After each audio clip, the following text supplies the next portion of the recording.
Hi, welcome back to Stuff About Tutorials. Today we're talking about how to unpin chats on WhatsApp. Maybe you have previously pinned some chats and now you want to unpin them. So today I'm going to show you how to unpin chats on WhatsApp. Check video description and I will try to leave the written instructions. So let's start. First, open your WhatsApp application and log into your account. Once you're logged in, you will be taken to the main chat screen.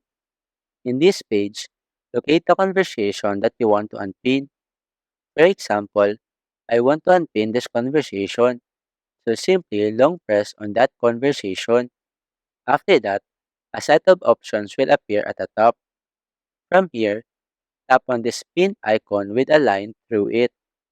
After that, you now have successfully unpinned a chat on WhatsApp. The chat will now be moved to its original position based on the timestamp of the most recent message. Unpinning chats allows you to remove them from the top of your chat list, giving more prominence to other conversations.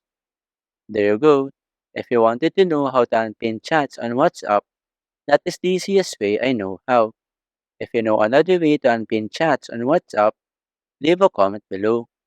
Also, be sure to subscribe for more videos.